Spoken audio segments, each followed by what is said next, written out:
नमस्कार दोस्तों, स्वागत है आपके YouTube चैनल एग्ज़ाम स्टडी में। आज हम लूसेंट सामान्य ज्ञान के तहत शुरू करने वाले हैं मध्यकालीन भारत। दोस्तों, मध्यकालीन भारत के तहत हम भारत पर अरबों का आक्रमण के बारे में पढ़ेंगे। इससे पहले दोस्तों मैंने लूसेंट सामान्य ज्ञान के प्राचीन इतिहास को ख़त्म कर दिया है। अगर आप लोगों ने नहीं देखा है तो प्लेलिस्ट में जाकर उसे देख सकते हैं। आइए दोस्तों, अब हम शुरू करते हैं। चैप्टर नाम क्या है दोस्तों? चैप्टर नंबर 24 है और इसका नाम है भारत पर अरबों का आक्रमण। क्या दिया दोस्तों कि मोहम्मद बिन कासिम के नेतृत्व में अरबों ने भारत पर पहला सफल आक्रमण किया। तो किसके नेतृत्व में दोस्तों? तो मोहम्मद बिन कासिम के नेतृत्व में अरबों ने भारत पर पहला सफल आक्रमण किया। अरबों ने सिंध पर 712 ईस्वी में विजय पाई थी। तो अरबों ने सिंध पर 712 ईस्वी में विजय पाई थी। अरब आक्रमण के समय सिंध पर दाहिर का शासन था। तो अरब आक्रमण के समय सिंध पर किसका शासन था दोस्तों? तो ये दाहिर का शासन था। नेक्स्ट दिया दोस्तों कि भारत पर अरब वासियों के आक्रमण का मुख्य उद्देश्य धन दौलत लूटना तथा इस्लाम धर्म का प्रचार प्रसार करना था दोस्तों। तो भारत पर अरब वासियों के आक्रमण का मुख्य उद्देश्य क्या था दोस्तों? तो उनका मुख्य उद्देश्य धन दौलत लूटना और इस्लाम धर्म का प्रचार प्रसार करना था दोस्तों। नेक्स्ट दिया है दोस्तों महमूद गजनी के बारे में। महमूद गजनी तो अल्पतगिन नामक एक तुर्क सरदार गजनी साम्राज्य का संस्थापक था। तो पूछा जाएगा दोस्तों आपसे कि गजनी साम्राज्य के संस्थापक कौन थे? तो ये अल्पतगिन थे दोस्तों। याद रखिएगा, अल्पतगिन एक तुर्क सरदार थे जिन्होंने गजनी साम्राज्य की स्थापना की थी। अल्पतगिन का गुलाम तथा दामाद सुबुतगिन था। तो अल्पतगिन का गुलाम तथा दामाद कौन था दोस्तों? तो ये सुबुतगिन था। महमूद गजनी सुबुतगिन का पुत्र था। तो महमूद गजनी किसके पुत्र थे? तो ये सुबुतगिन का पुत्र था।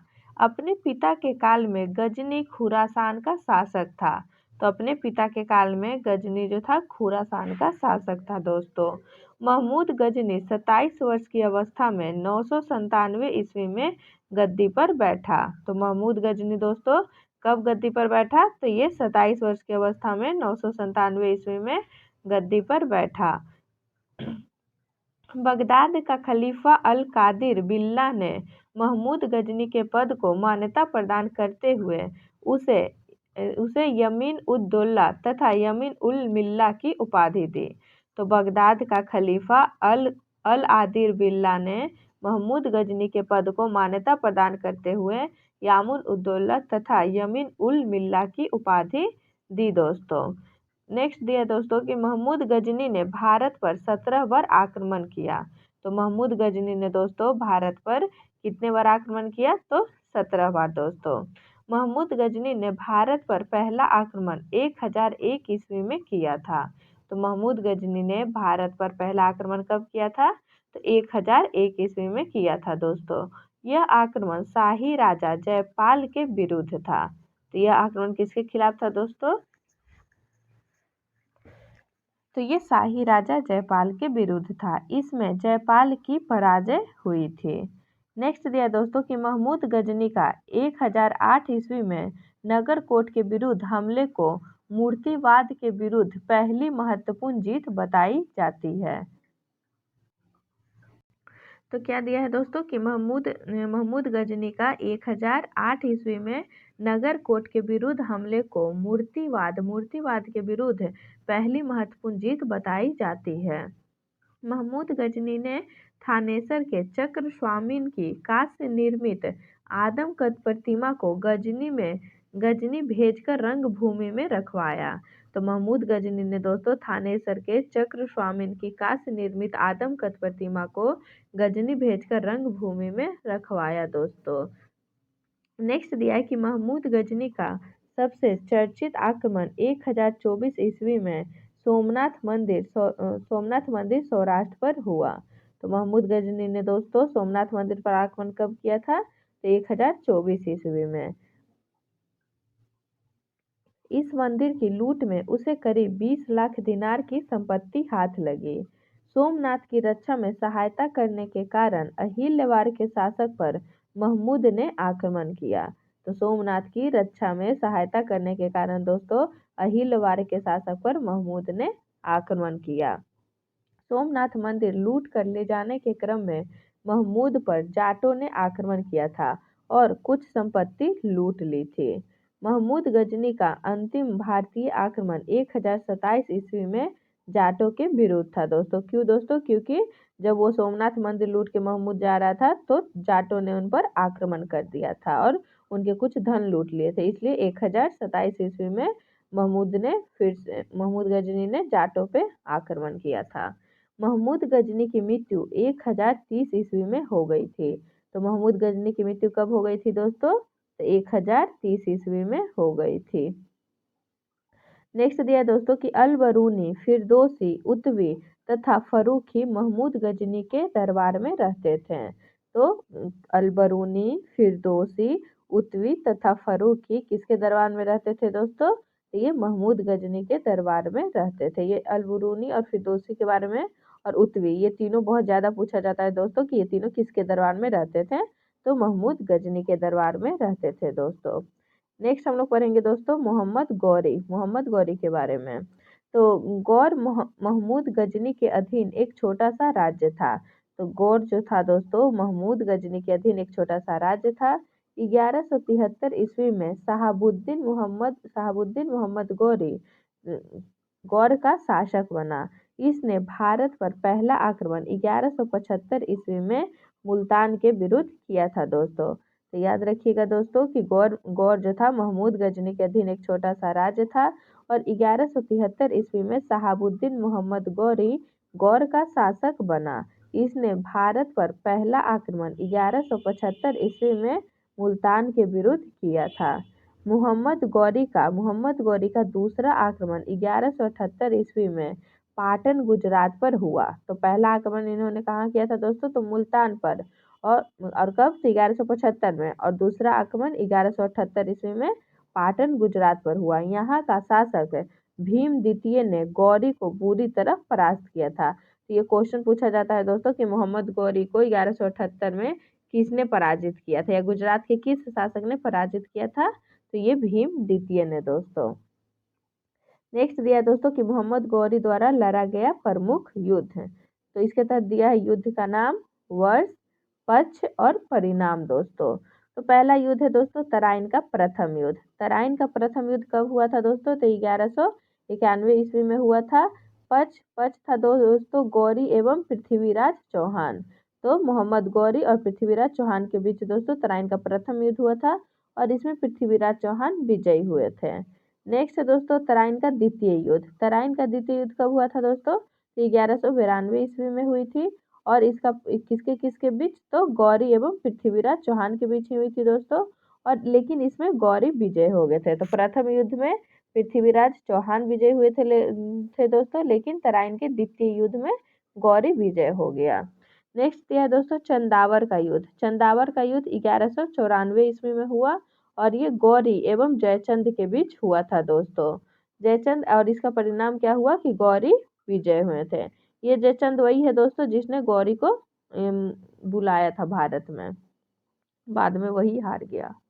नेक्स्ट दिया दोस्तों कि मोहम्मद गौरी भारत के विजित प्रदेशों पर शासन का भार अपने गुलाम सेनापति को सौंपते हुए गजनी लौट गया। तो मोहम्मद गौरी दोस्तों भारत के विजित प्रदेशों पर शासन का भार अपने गुलाम सेनापति को सौंपते हुए गजनी लौट गया दोस्तों। मोहम्मद गौरी की हत्या 15 मार्च 1206 ईस्वी को कर दी गई।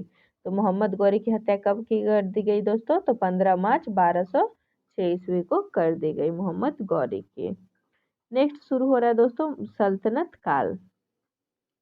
सल्तनत काल दोस्तों, सल्तनत काल के तहत हम लोग सबसे पहले पढ़ेंगे गुलाम वंश के बारे में।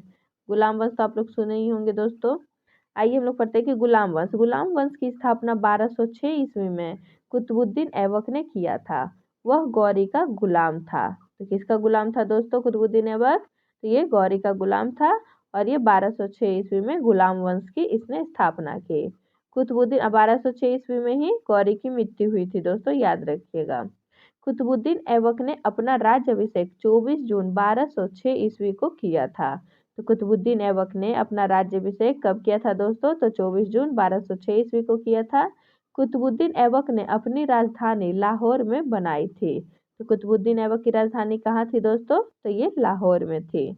कुतुब मीनार की नींव कुतुबुद्दीन ऐबक ने डाली थी। तो कुतुब मीनार दोस्तों जो कि दिल्ली में है, इसकी नींव किसने डाली थी? तो ये कुतुबुद्दीन ऐबक ने डाली थी दोस्तों।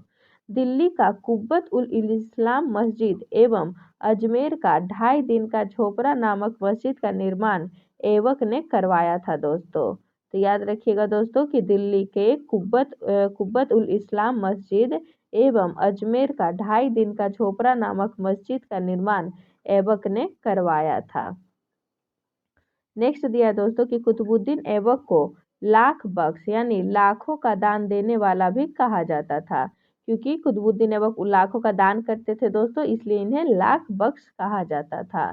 प्राचीन नालंदा विश्वविद्यालय को ध्वस्त करने वाला ऐबक का सहायक बख्तियार खिलजी था। तो प्राचीन नालंदा विश्वविद्यालय को किसने ध्वस्त किया था दोस्तों? तो ये बख्तियार खिलजी था, जो कि ऐबक का यानी कुतुबुद्दीन ऐबक का सहायक सेना नायक था। नेक्स्ट दिया है दोस्तों कि ऐबक की मृत्यु 1210 ईस्वी में चौगान खेलते समय घोड़े से गिरकर हो गई। इसे लाहौर में दफनाया गया दोस्तों। तो ऐबक की मृत्यु 1210 ईस्वी में दोस्तों चौगान खेलते समय घोड़े से गिरकर हो गई और इसे लाहौर में दफनाया गया। नेक्स्ट दिया है कि ऐबक का उत्तराधिकारी आराम शाह हुआ। तो ऐबक के यानी कुतुबुद्दीन ऐबक के उत्तराधिकारी कौन थे दोस्तों? तो ये आराम शाह थे, जिसने सिर्फ 8 महीनों तक शासन किया। फिर आराम शाह की हत्या करके इल्तुतमिश 1211 ईस्वी में दिल्ली की गद्दी पर बैठा दोस्तों।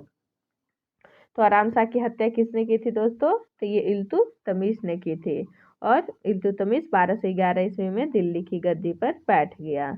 नेक्स्ट दिया है कि इल्तुतमिश तुर्किस्तान का इलवरी तुर्क था। तो इल्तुतमिश तुर्किस्तान का इलवरी तुर्क था, जो ऐबक का गुलाम एवं दामाद था। ऐबक की मृत्यु के समय वह बंदायूं का गवर्नर था दोस्तों। तो याद रखिएगा दोस्तों, क्या दिया हुआ है कि इल्तुतमिश तुर्किस्तान का इलवरी तुर्क था, जो ऐबक का गुलाम एवं दामाद था। ऐबक की मृत्यु के समय वह बंदायूं का गवर्नर था। नेक्स्ट दिया है दोस्तों कि इल्तुतमिश लाहौर से राजधानी को स्थानांतरित कर दिल्ली लाया। तो क्वेश्चन ये पूछा जाता है दोस्तों कि किस गुलाम वंश के शासक ने दिल्ली को राजधानी बनाई थी? तो ये आंसर हो जाएगा दोस्तों इल्तुतमिश ने लाहौर से राजधानी कहाँ स्थानांतरित की थी? तो ये दिल्ली में। नेक्स्ट दिया है कि इल्तुतमिश पहला शासक था जिसने 1229 ईस्वी में बगदाद के खलीफा से सुल्तान पद की वैधानिक स्वीकृति प्राप्त की दोस्तों। तो क्या दिया है दोस्तों कि इल्तुतमिश पहला शासक था जिसने 1229 ईस्वी में बगदाद के खलीफा से सुल्तान पद की वैधानिक स्वीकृति प्राप्त की दोस्तों। नेक्स्ट दिया दोस्तों कि इल्तुतमिश की मृत्यु अप्रैल 1236 ईस्वी में हो गई। तो इल्तुतमिश की मृत्यु दोस्तों अप्रैल 1236 ईस्वी में हो गई थी। इल्तुतमिश के बाद उसका पुत्र रुकनुद्दीन फिरोज गद्दी पर बैठा। वह एक अयोग्य शासक था। इसके अल्पकालीन शासन पर उसकी मां शाह तुर्कान छाई रही। शाह तुर्कान के अवांछित प्रभाव से परेशान होकर तुर्की अमीरों ने रुकनुद्दीन को हटाया, रजिया को सिंहासन पर आसीन किया। इस प्रकार रजिया बेगम प्रथम मुस्लिम महिला थी जिसने शासन की बागडोर संभाली दोस्तों। नेक्स्ट दिया है कि रजिया ने पर्दा प्रथा का त्याग कर तथा पुरुषों की तरह धोगा यानी काबा एवं कुलाह टोपी पहनकर राज दरबार में खुले मुंह से जाने लगी। तो क्या दिया है दोस्तों कि रजिया ने पर्दा प्रथा उन लोगों में पर्दा प्रथा होता था दोस्तों, तो उसी का त्याग कर तथा पुरुषों की तरह धोगा यानी काबा एवं कलाह यानी टोपी को कहा जाता है दोस्तों पहनकर वो राज दरबार में खुले मुंह से जाने लगी दोस्तों।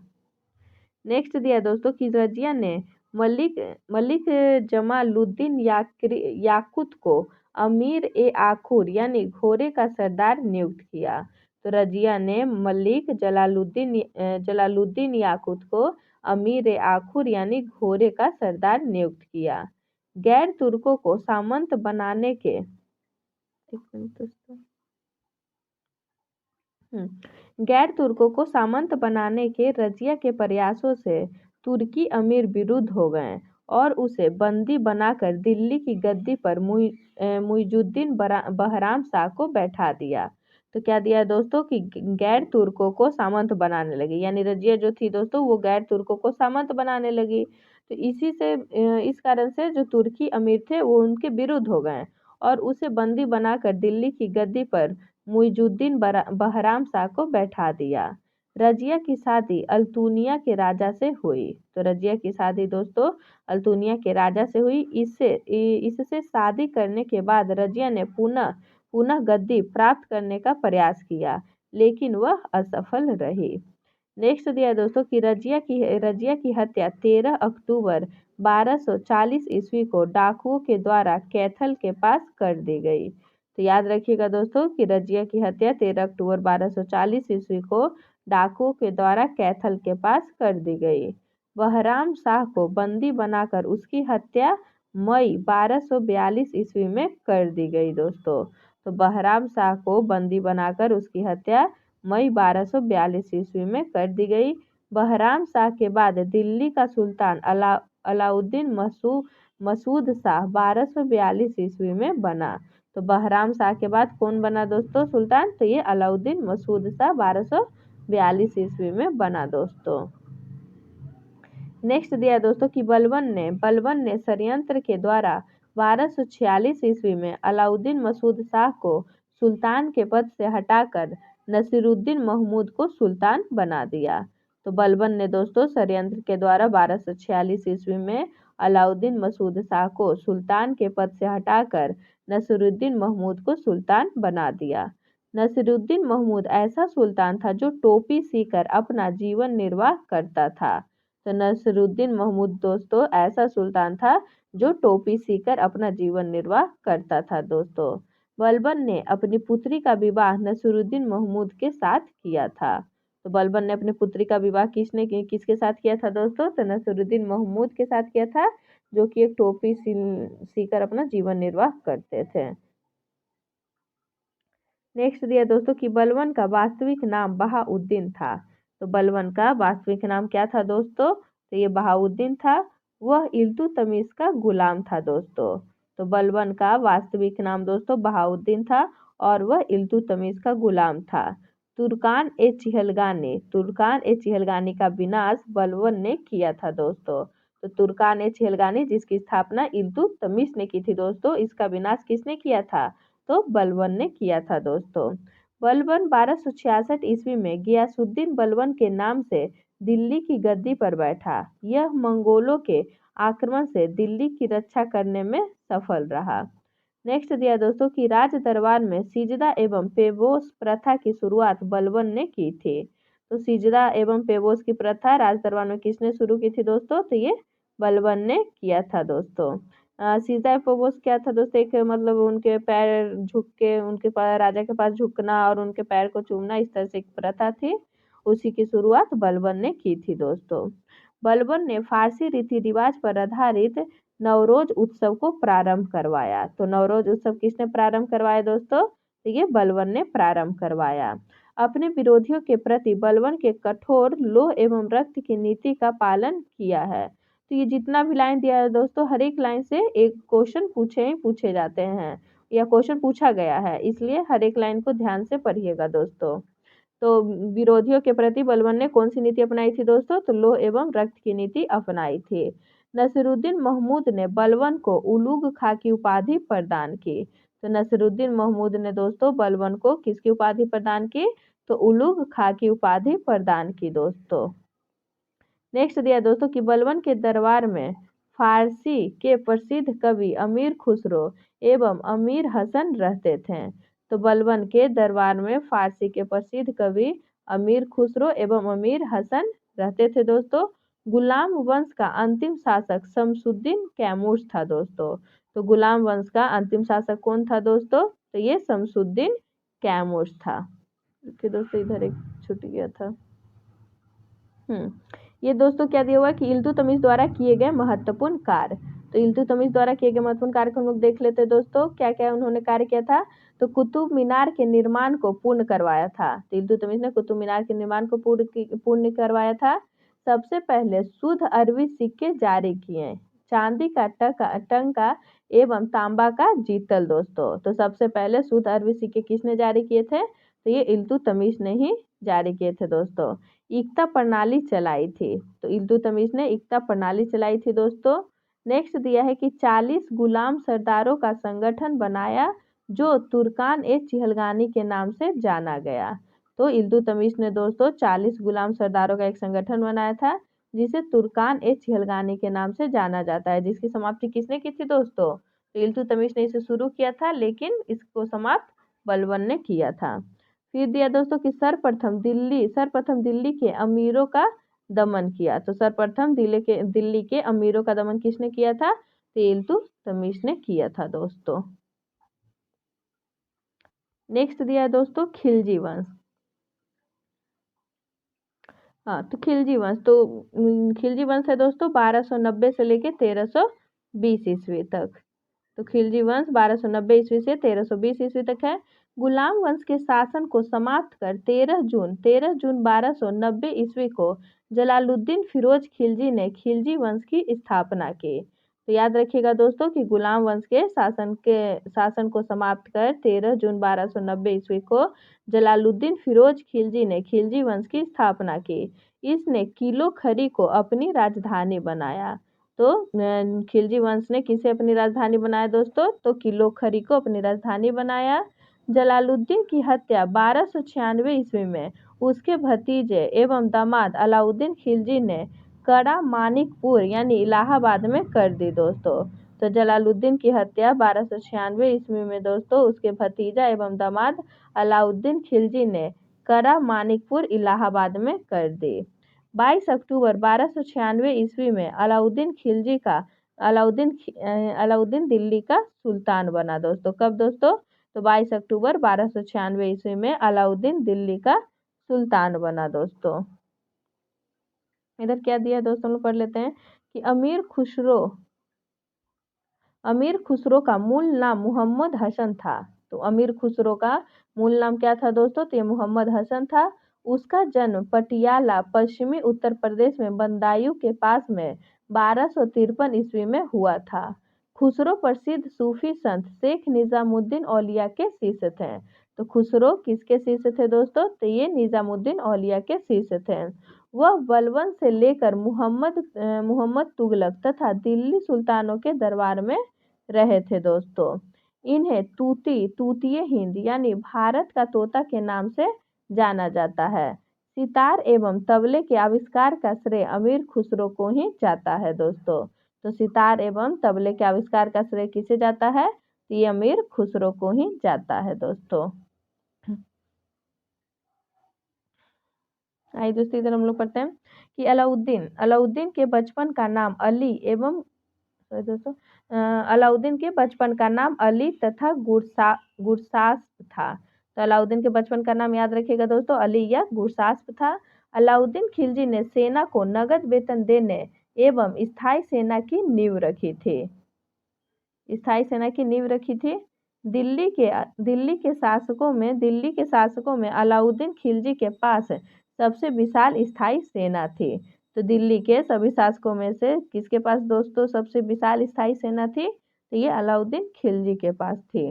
घोड़ा दागने एवं सैनिकों का हुलिया लिखने की प्रथा की शुरुआत अलाउद्दीन खिलजी ने की थी। तो घोड़ा दागने एवं सैनिकों का हुलिया लिखने की प्रथा की शुरुआत अलाउद्दीन खिलजी ने की थी दोस्तों। नेक्स्ट दिया है कि अलाउद्दीन ने भू राजस्व की दर को बढ़ाकर 1/2 भाग कर दिया था। तो अलाउद्दीन ने भू राजस्व की दर को बढ़ाकर 1/2 कर दिया था। नेक्स्ट दिया है दोस्तों कि इसने खम्स यानी लूट का धन में सुल्तान का हिस्सा 1/4 भाग के स्थान पर 3/4 भाग कर दिया। इसने व्यापारियों में बेईमानी रोकने के लिए कम तौलने वाले व्यक्ति के शरीर से मांस काट लेने का आदेश दिया। इसने अपने शासनकाल में मूल नियंत्रण प्रणाली को दृढ़ता से लागू करवाया दोस्तों। याद रखिएगा दोस्तों, ये बहुत इंपॉर्टेंट है। ये क्वेश्चन पूछता है कि मूल नियंत्रण प्रणाली किसने शुरू की थी, तो ये अलाउद्दीन खिलजी ने। और ये भी क्वेश्चन पूछा जाता है कि किसने भू राजस्व की दर को 1/2 कर दिया था, तो ये अलाउद्दीन खिलजी ने। नेक्स्ट दिया दोस्तों कि दक्षिण भारत की विजय के लिए अलाउद्दीन ने मलिक काफूर को भेजा। तो दक्षिण भारत की विजय के लिए अलाउद्दीन ने किसे भेजा दोस्तों, तो ये मलिक काफूर को भेजा। जमैयत खाना मस्जिद, अलाई दरवाजा, सीरी का किला तथा हजार खंभा। तो क्या दिया दोस्तों कि जमायत खाना मस्जिद, अलाई दरवाजा, सीरी का किला तथा हजार खंबा महल का निर्माण अलाउद्दीन खिलजी ने करवाया था। देवी अधिकार के सिद्धांत को अलाउद्दीन ने चलाया था। तो देवी अधिकार के सिद्धांत को किसने चलाया था दोस्तों, तो ये अलाउद्दीन ने चलाया था दोस्तों। नेक्स्ट दिया दोस्तों कि सिकंदर एसानी की उपाधि से स्वयं को अलाउद्दीन खिलजी ने विभूषित किया था। तो सिकंदर ए सानी की उपाधि से अलाउद्दीन खिलजी ने दोस्तों स्वयं को विभूषित किया था। अलाउद्दीन के मलिक याकूब को दीवान ए रियासत नियुक्त किया। तो अलाउद्दीन ने मलिक याकूब को दीवान ए रियासत नियुक्त किया दोस्तों। नेक्स्ट दिया है कि अलाउद्दीन द्वारा नियुक्त परवाना नवीस नामक अधिकारी वस्तुओं की परमिट जारी करता था। तो अलाउद्दीन द्वारा नियुक्त परवाना नवीस नामक अधिकारी वस्तुओं को परमिट जारी करता था। नेक्स्ट दिया है दोस्तों कि सहना ए मंडी। तो सहना ए मंडी यह खाद्यान्नों को बिक्री हेतु लाया जाता था। तो सहना ए मंडी में दोस्तों यहाँ खाद्यान्नों को बिक्री हेतु लाया जाता था। नेक्स्ट दिया है दोस्तों सरे अदल। तो सरे अदल यह वस्त्र, शक्कर, जड़ी बूटी, मेवा, दीपक का तेल एवं अन्य निर्मित वस्तुएं बिकने के लिए आती थी। तो सरे अदल में दोस्तों यहाँ वस्त्र, शक्कर, जड़ी बूटी, मेवा, दीपक का तेल एवं अन्य निर्मित वस्तुएं बिकने के लिए आती थी दोस्तों। आइए दोस्तों इधर हम पढ़ लेते हैं कि बाजार नियंत्रण करने के लिए अलाउद्दीन खिलजी द्वारा बनाए जाने वाले नवीन पद क्रमानुसार। तो सबसे पहले दिया दोस्तों दीवाने रियासत। तो दीवाने रियासत यह व्यापारियों पर नियंत्रण रखता था। यह बाजार नियंत्रण की पूरी व्यवस्था का संचालन करता था। कौन दोस्तों, तो दीवाने रियासत। नेक्स्ट दिया सहना ए मंडी। सहना ए मंडी तो प्रत्येक बाजार में बाजार का अधीक्षक को सहना ए मंडी कहा जाता था। नेक्स्ट दिया है दोस्तों बरीद तो बाजार के अंदर घूमकर बाजार का निरीक्षण करता था। कौन, तो ये बरीद होते थे। नेक्स्ट दिया दोस्तों कि मुन्हियान व गुप्तचर। तो मुन्हियान या गुप्तचर ये गुप्त सूचना प्राप्त करता था। कौन, तो मुन्हियान या गुप्तचर। नेक्स्ट दिया दोस्तों कि अलाउद्दीन की आर्थिक नीति की व्यापक जानकारी जियाउद्दीन बर्नी की कृति तारीख फिरोज शाही से मिलती है। तो अलाउद्दीन खिलजी की आर्थिक नीति की व्यापक जानकारी हमें किससे मिलती है, तो ये जियाउद्दीन बर्नी की कृति तारीख फिरोज शाही से मिलती है। ख्वाजा नुल फुतूह अमीर खुसरो, रिहला इब्न बतूता एवं फुतुहात हस लातिन इसामी की कृति है। तो ख्वाइजुल फुतू अमीर खुसरो, रिहला इब्न बतूता एवं फुतुहत सलातिन इसामी की कृति है। मूल नियंत्रण को सफल बनाने में मुहत्सिब यानी सेंसर एवं नाजिर यानी नाप तोल के अधिकारी की महत्वपूर्ण भूमिका थी। तो मूल नियंत्रण को सफल बनाने में मुहत्सिब यानी सेंसर एवं नाजिर यानी नाप तोल अधिकारी की महत्वपूर्ण भूमिका थी दोस्तों। राजस्व सुधारों के अंतर्गत अलाउद्दीन ने सर्वप्रथम मिल्क इनाम एवं वक्फ के अंतर्गत दी गई भूमि को वापस लेकर उसे खालसा भूमि में बदल दिया। तो क्या दिया है दोस्तों कि राजस्व सुधारों के अंतर्गत अलाउद्दीन ने सर्वप्रथम मिल्क इनाम एवं वक्फ के अंतर्गत दी गई भूमि को वापस लेकर उसे खालसा भूमि में बदल दिया।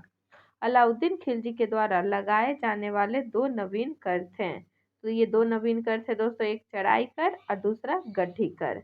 तो चराई कर में दोस्तों की दुधारू पशुओं पर लगाया जाता था और गड्ढी कर दोस्तों घरों एवं झोपड़ी पर लगाया जाता था।